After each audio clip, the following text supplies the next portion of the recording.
But on today's edition, I am talking to Alan Angels. How you doing today? What's going on, man? I'm doing great, living life. Living life. That is good. Quick story. Today I tried dye my beard instead of gray, black, and boy, did it come out black. I could join the NWO right now, Hollywood Hulk Yeah, Hogan style. But hey, looking dapper. You're looking dapper, and we're here to talk about what is going on in your life of professional yeah. wrestling. But of course, I think a lot of people always want to know, how did you get into wrestling? Was it a friend, a family member? Were you channel surfing? Well, first of all, it's pretty funny. I actually thought about dyeing my beard the other day too, just like to do something a little different, Yeah, But I don't know. I think I just like got nervous before I did it and just said never mind. So I just went against it. So I'm stuck with smart, the red. smart, Um, smart man for not trying something the last minute. yeah. I was like, I got a big show this weekend. I'll probably just not do that. But how I got into wrestling, is the classic like, well, first of all, my dad was super into wrestling when he was, all the way when he was a kid to, when I was born. And we watched wrestling together a lot. Um, until like one day I told my teacher, my preschool teacher, to know her role and shut her mouth. Um, Oh so yeah, my. so then I couldn't watch wrestling for a while after that. But then I was like I want to say seven. I was just like flipping through the channels and I just found it again. And just started watching it. So yeah, and from then on it was history. It's funny you bring up that moment with your teacher because I remember my parents bought me the DX, Degeneration X jersey. And the original Nice. DX shirt it said S with like a star CK. So it didn't actually say suck it. But Right, then right, my right. parents bought me the DX jersey and it was like Ah, suck it. Like right on the front. I wore it nice. at the school all day, all day. And I swear it was like the last 2 minutes of school and I'm walking out and a teacher just like grabbed me like, uh-oh. And I'm like, Yeah, my parents bought me this. What do you, right. I'm 13 years old. You think I have money to go to a store and buy this? No, I no. feel like I had a DX shirt from their later run, like 2006.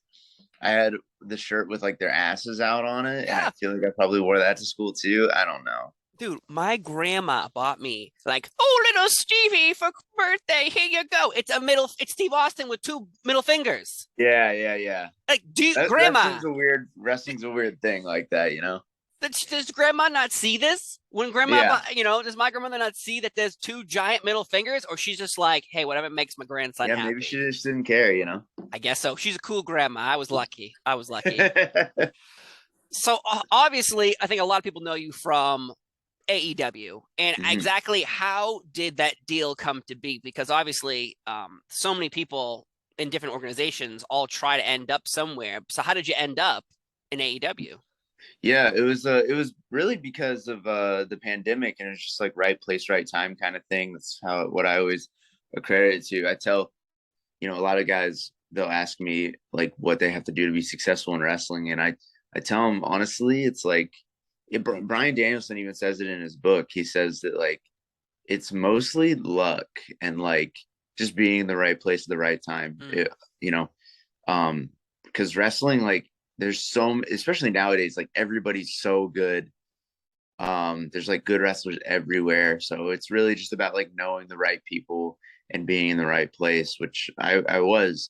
The pandemic started, and they did like one of the tapings in Daly's place where there's no crowd or whatever. And then the second time they did tapings, they taped at the Nightmare Factory, or what's now known as the Nightmare Factory, and which was run by QT Marshall. And they decided they needed to tape like 4 episodes of Dynamite, Oh, just in case like they weren't able to do any tapings after that. yeah. You knew anything of what was going on when the pandemic started. Um, and the only people that were there roster wise were people that could drive because there were no flights or anything like that. So naturally, they needed bigger cast, if that's what you want to call it. So they brought in a bunch of the guys and girls from the Nightmare Factory that were training there, which I was at the time. And I got in there, and I just happened to. So the first day I wrestled QT and Dustin Rhodes with Preston Vance, and we were in like full body Dark Order outfits, so nobody really knew it was us. Yeah. So, but and we had that match, and then we had another match, or I had another match. I was told I was going to have another match the next day, and it was possibly going to be against Kenny Omega. And so I just kind of worked out that whole night beforehand because I was like so nervous about it.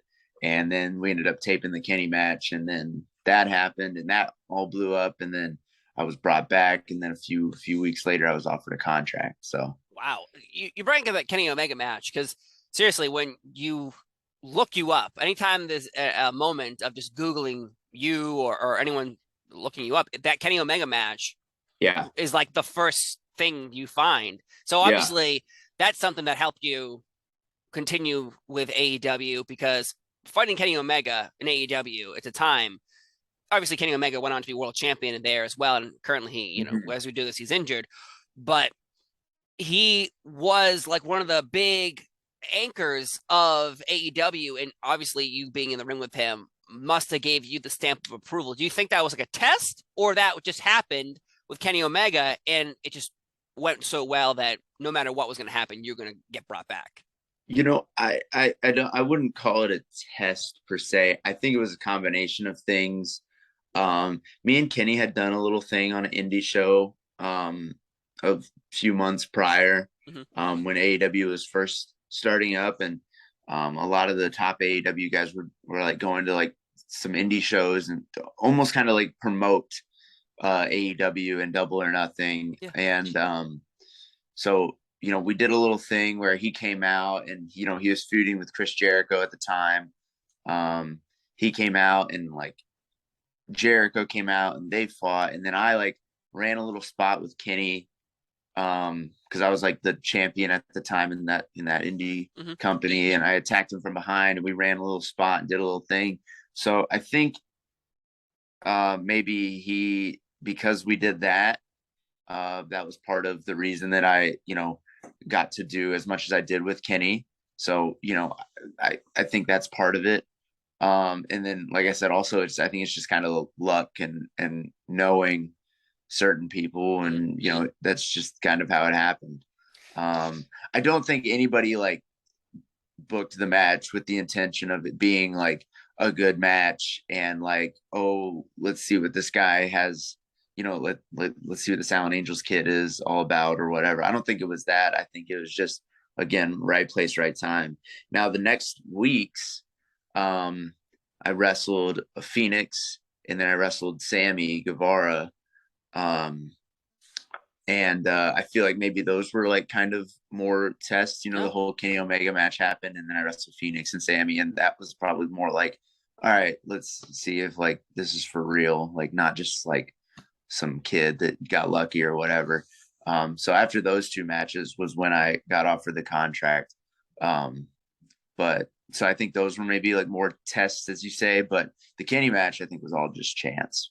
Wow. Well, I guess rubbing shoulders with the right people obviously helps your stability and with your wrestling career. But when you eventually did join AEW, what was your relationship like with Tony Khan? Because I've talked to a few people, like Lance Archer, Evil Uno, I've even Marco Stunt. I've talked to a few people already, and they bring up how Tony is an easy person to access if you want to talk to him.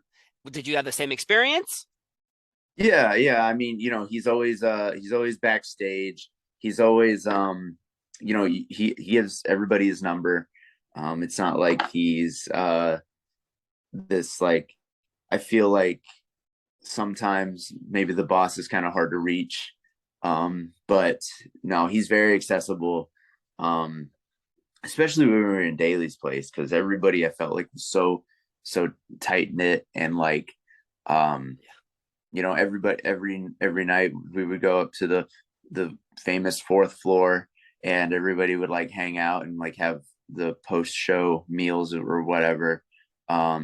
And Tony was always there talking to the boys, so um yeah, no, he's very and he was very excited when I was originally signed for like the whole idea of me and Vance teaming up. Unfortunately, Vance got hurt as soon as I got signed, so I don't think it ever really took off like it could have. But um, he was very excited about the whole five and dime thing, and yeah, I'm very grateful for Tony. Tony's a great guy, and yeah, like with me being gone from AEW, I have no ill will towards him. I said it in the little note I released a few weeks ago. No ill will towards him or AEW for that matter. Yeah, he's just a great guy, probably the best boss I've ever had. So yeah, It's good to hear because yeah, you hear stories about other companies, and there's a tier, like there's levels, like it's like it's like playing a video game, getting to the boss. So you got to go from level to level to level to level. But obviously Tony, mm-hmm. different situation there. So then, how did you end up? I guess officially joining the Dark Order, because obviously they're in the beginning there were two members and they had all those you brought up the mask individuals, and they were Yeah. all they were like I consider them like the putties from Power Rangers. They were just there, the lackeys, but yet eventually you do become a member. So like, how does that happen? Um. So yeah, again, it was all Tony's idea for the whole five and dime thing. He was real excited about that. I think it was partially because when the pandemic first started, Stu and Uno couldn't come into the country.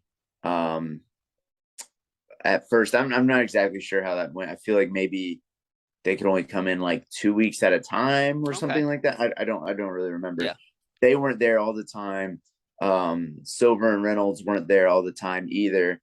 So I think and Brodie going into his feud with Mox and then into the TNT title picture, I think he needed some guys with him, and me and Vance were the guys that were gonna be his guys at least for the coming weeks until everybody else got back.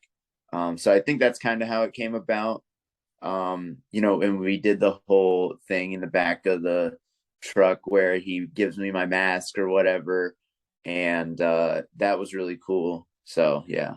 So then, what was your relationship like with Mr. Brodie Lee? Because you know he's no longer with us, and it's interesting because AEW still talks about every time Dynamite starts, they still say his catchphrase. So obviously, he has cemented his place in the hollows of wrestling.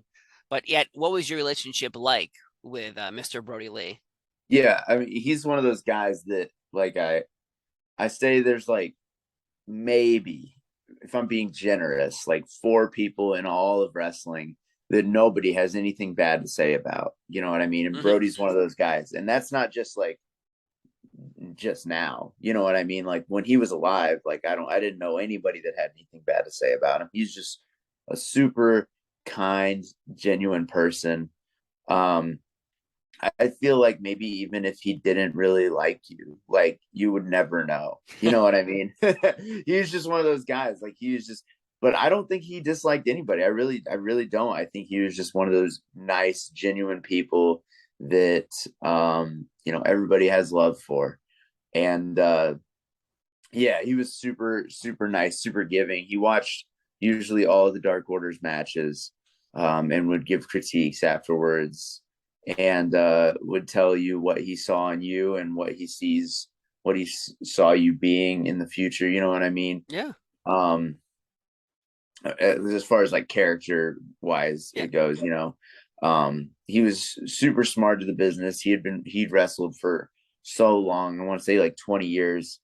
And he just had so much knowledge and was so smart about it. And like I said, he would watch all the Dark Orders matches and would help us all out. So we were really, everybody loved him backstage, and the whole Brodie Lee tribute show was all very, very genuine. Like I said, just one of those guys that nobody has anything bad to say about. That show you brought up about the honoring Brodie Lee's life, an emotional roller coaster for fans watching it, but obviously it must have been a much deeper sentiment backstage or even in front of the cameras, seeing many talents share their real feelings, show their emotions versus bad guys and good guys. This was not about that night. That was about Yeah. honoring Brodie Lee. So what was the demeanor backstage? Good times, people sharing fun stories of Brodie Lee, obviously some tears. Right. Yeah. I mean, like, the thing I remember most about that night was the video package playing at the end and everybody backstage watching it on the monitor, just like it just seemed very surreal. Like the whole thing. And there really wasn't a dry eye in the house, you know? Yeah, I can't imagine there ever be one. Moving on though, was there anything that you picture yourself for the Dark Order or just yourself in general that did not get picked up that you felt that could have worked out for you and the Dark Order itself? Well, I think Five and Dime, me and Vance, it could have been pretty good. It just I don't think it ever really took off because of timing, and Vance got hurt like as soon as I got signed. So, we never really got to have that forward momentum of us together like right when I got there, Mm-hmm. and to do consistent tag team matches. We had a few. I mean, we definitely did have a few matches together that I actually did really like. It just never really caught steam, you know.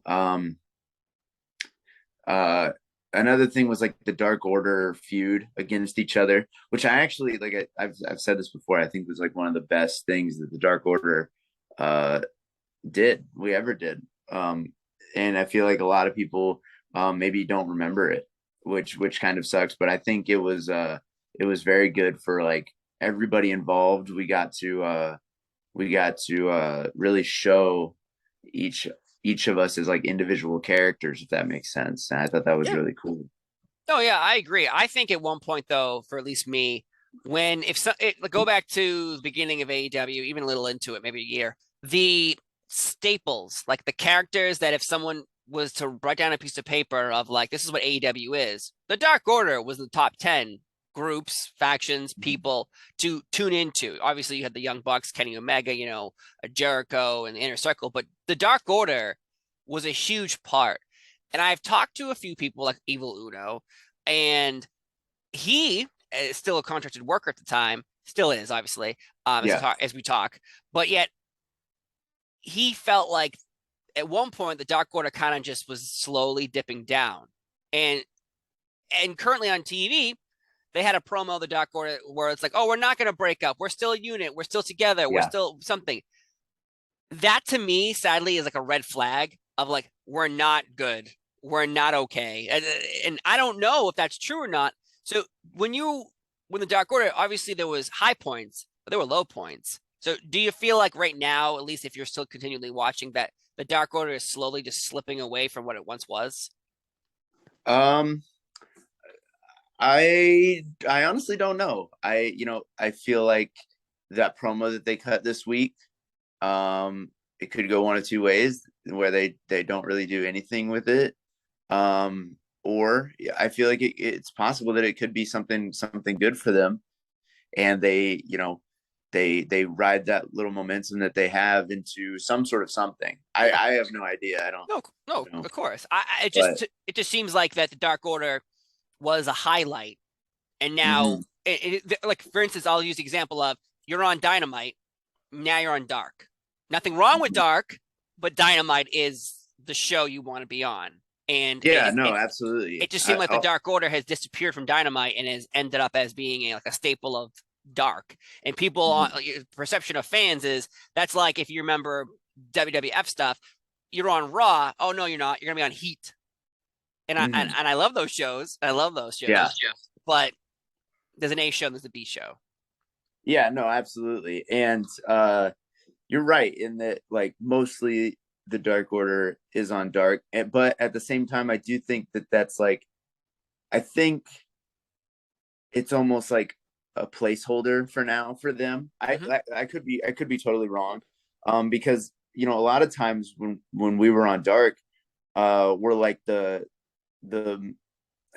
I know this sounds kind of like uh I don't know, weird, but like we're like the main event of Dark. We're like the last match before the big show. We're like, the last warm up match, which I in my head, I think of that as like, oh, the company has faith in us.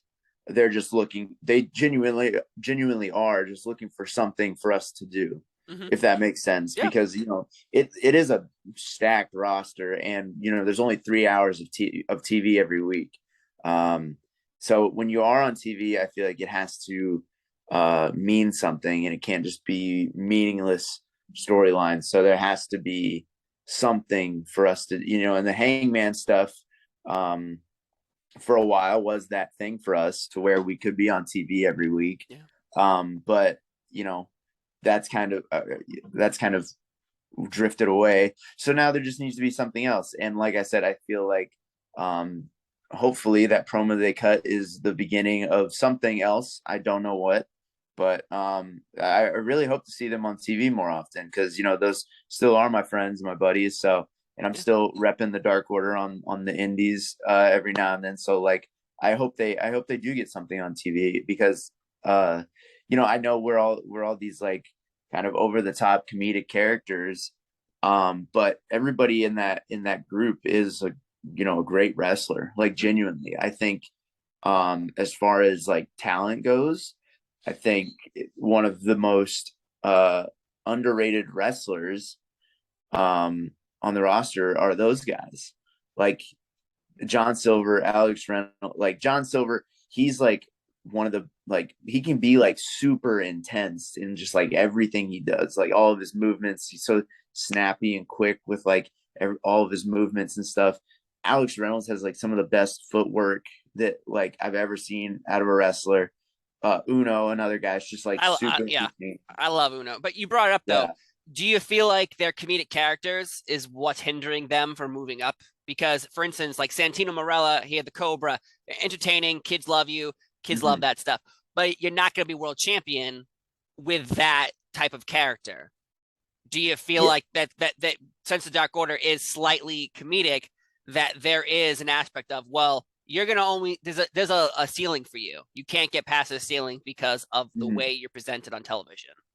Yeah, I mean, I think there is a ceiling, but like I think all of those guys have potential to get past it, if that makes sense. I feel like with John, when he's in the ring, you kind of forget that he's this comedic character. Yeah. Like when he has these bigger matches, you watch his match with Brian, or like any of his like singles matches, really, like he has this like intensity that a lot of guys like can't get to. So I think you can definitely get past that. Now, me personally, if you watch like my indie stuff and my promos and this stuff, I personally am not like a comedic guy, which is one of the reasons I think it seemed like I was kind of the bottom guy in the Dark Order, because I'm not as funny as John or as Uno. I'm not as entertaining.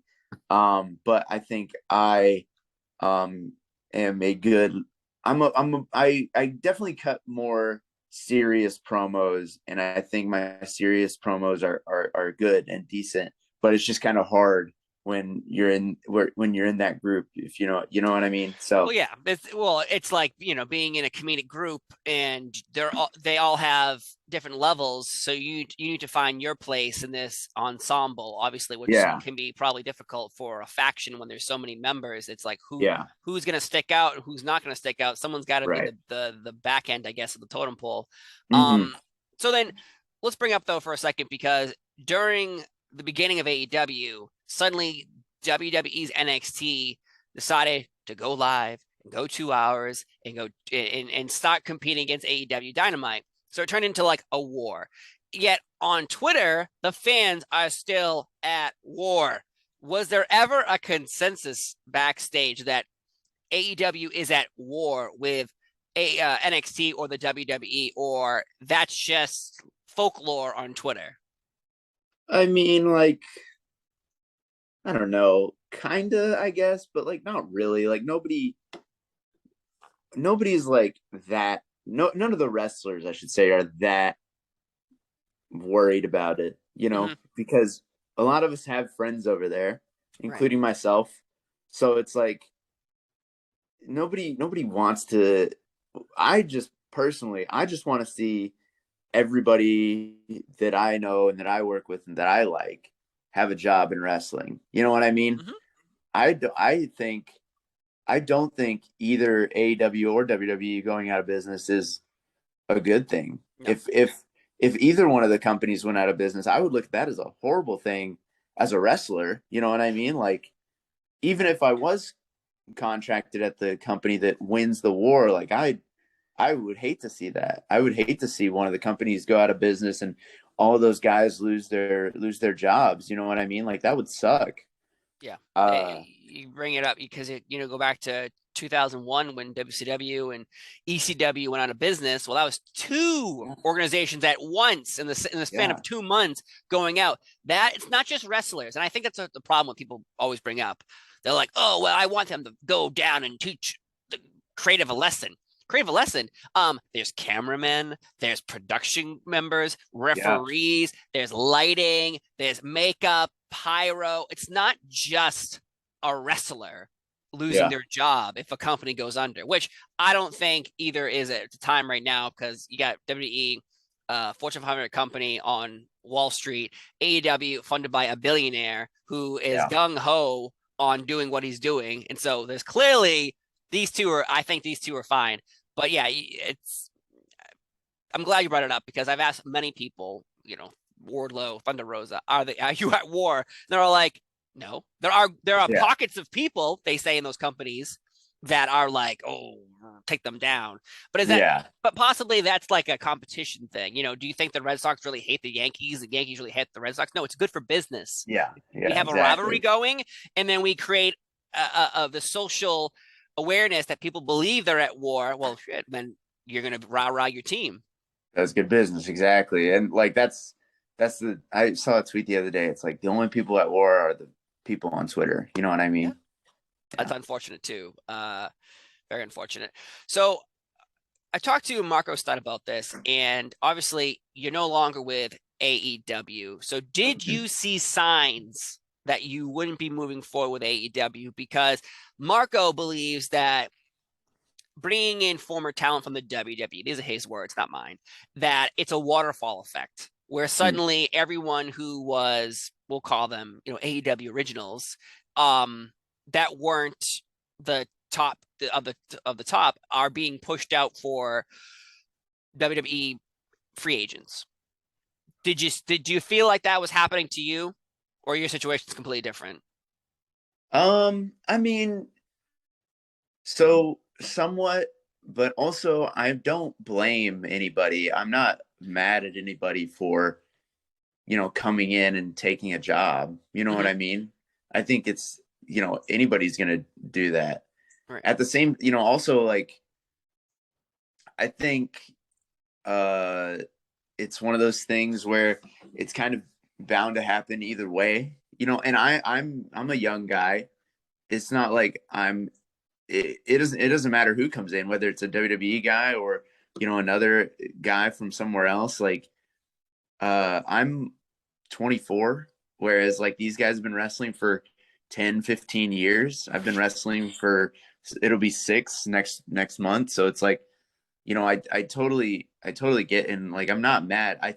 Who wouldn't sign a Brian Danielson, or you know what I mean? Yeah, Like of I course. I it's like I don't blame anybody.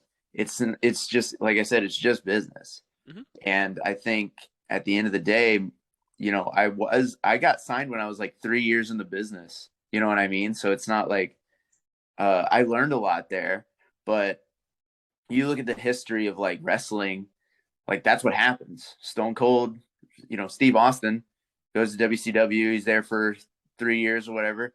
He's gone. He goes to WWE or whatever. It's just like the nature of the business. You go somewhere, you learn some stuff. You're gonna have to go somewhere else before you get that thing about you that everybody needs to see. Does that make sense? Yeah, no, I I was feel, at a 24-year-old. You're very wise because I don't think a lot of people would give that answer that you're giving because you bring up Stone Cold Steve Austin and people always like WWE guy. So what was Steve Austin a WCW guy mhm, when he came to the WWE? It's like no, right, you can right, reinvent yourself, become someone new. Mark Calloway, do you think he stole someone's spot when he came in 1990 as the mhm, Undertaker? Like right, I think that's the problem with a lot of people. They don't understand that you think the bosses are looking at feelings on a piece of paper when they're looking at margins for who's making what money and how can we make more money. You put CM Punk on a poster, people who haven't watched wrestling in a long time go, "Oh my god, I know him." right, You buy a ticket for this event, and then right, you see people like the Dark Order, you see people like all these new talents, and suddenly like, oh, I don't know who these people are. I'm gonna tune in. Hollywood Hulk Hogan, WCW. You think they hired him because of his wrestling skills? No, they hired him because of his face value. right. I'm not selling the amount of shirts that CM Punk is. You know what I mean? So like, I totally get it. But at the same time, hopefully, I will one day. You know what I Of mean? course. And I feel like you have to go other places sometimes to figure that out. Obviously, this wasn't working here. I can go somewhere else and reinvent myself. That's why I was so excited to go on the indies and do this stuff, and go to Impact, wrestle on New Japan, do all this other stuff because I can reinvent myself. It's a chance to change the narrative of who Alan Angels is. Hmm. You know what I mean? And maybe hopefully one day I'll come back to AEW because I did love working there. It's fucking awesome. It's a great company, run by great people. And hopefully one day I can come back there. If it doesn't happen, I don't know. Who knows what's gonna happen next? I have no idea. But I'm open to anything. Yeah, we don't have the magic ball to show us the future, but all we could do Right. is day by day keep doing what we're Hmm. doing. So Exactly. when your contract though was over, were you given a reason why you were not going to continue with the company? Um, I I mean, I feel like it was just kind of implied. There's a lot of people here right now. I've said, I was offered a per appearance deal, um, which I just felt like wasn't right for me, Hmm. um, because I feel like having the narrative of I'm not with AEW anymore and I'm betting on myself is worth more than that per appearance deal, if that makes sense. Yeah. No, Um, does that feel like a devalue to you as well? You're a full contracted wrestler. Now you're paid by appearances. Like, is that a demotion? maybe, but like I said, I think if I did take that deal, Hmm. I got all this publicity from leaving and telling everybody that I'm going to bet on myself and I'm going to go and work my ass off on the indies and wherever else. I got more publicity off of that and more bookings off of that, than if I just re-signed to a per appearance Hmm. deal and I'm there however long I'm there working as what I mean, like. Of And course. it's also not guaranteed that I get paid for these appearances, or that I get paid.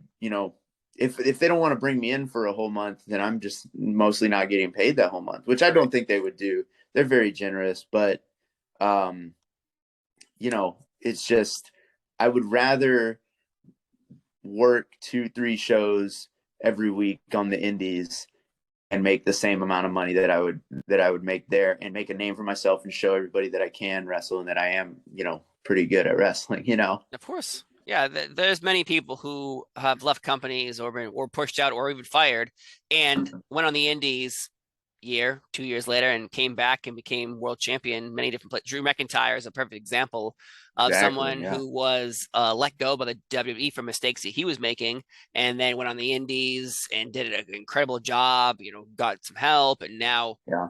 the guy is like top 5 in the WWE right now. So it works out for a lot of people. Let's talk Right. about though your outside projects because recently we did see you on Impact Wrestling, Yeah. and that is a great place because the X division, the knockouts, the tag team division, it's outstanding. So exactly what will be your presence there on Impact Wrestling? Are we going to see you all the time? Sometimes? Are you currently on the roster? No, I haven't signed anything. But hopefully I would love to come back. It was a great experience. That locker room is awesome. The X division is like stacked right now. I think Impact is the best right now that it's been in a long time. Yeah. So like I'm super excited to maybe one day come back. I don't know. It's another one of those things you don't really know until you know. So um it's a great show, great locker room, and I love being there. So hopefully. I hope so too. I think it's again, it's you brought it up, is for a long time the narrative was the joke was TNA LOL. That was the meme you kept finding on Twitter or anywhere you Mhm. looked about Impact Wrestling. And obviously, I think the Hulk Hogan era put a bad taste in people's mouths, and yet we can still go back to watching AJ Styles, Mojo, Christopher Daniels, the beautiful Mhm. people, all those talent, Jeff Jarrett, of course. So hopefully we see more in Impact Wrestling, but Yeah. obviously you have so much more to give this year. So final question, what are your goals for the year? Yeah. Um like it's funny, like I have these goals and then like another thing comes up, and like before the Impact opportunity, I was like my goal is to be like the top guy on the indies, which is still a goal of mine. I still want to wrestle on every indie show I can, but like I was super like my main thing was like I want to make an impact on the indies,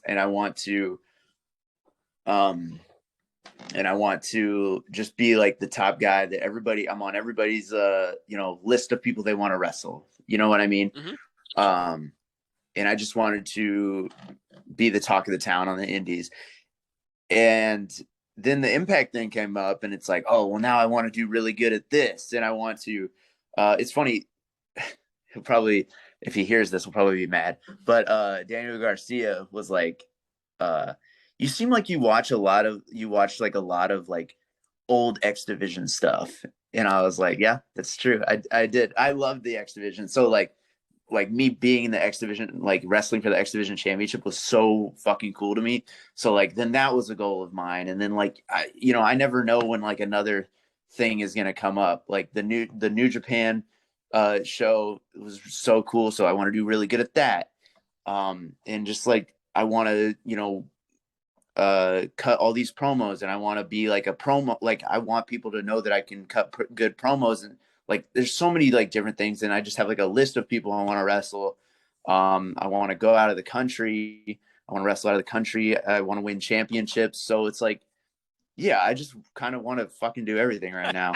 I was gonna say you don't have one goal; you have a plethora of goals, which I think you'll Yeah. be able to accomplish with your skills, obviously. So I think that the sky is the limit for you, my friend. So Oh, again, thank you. thank you so much for being here on NBC's 10 Count. I really appreciated you sharing your stories and your passion for the business, because it's a fun world to be in sometimes, obviously, but yet you've had a journey already. You're only 24 years old. You Oh, have dude. so much time left. So Oh man, again, I hope so. you're only I'm 20. tired, man. I'm exhausted already. You're tired. I got two kids. I roll over. I bumped my elbow and I'm hurt for a week. So so we're both tired in our own respect. But Yeah. again, thank you so much for being here.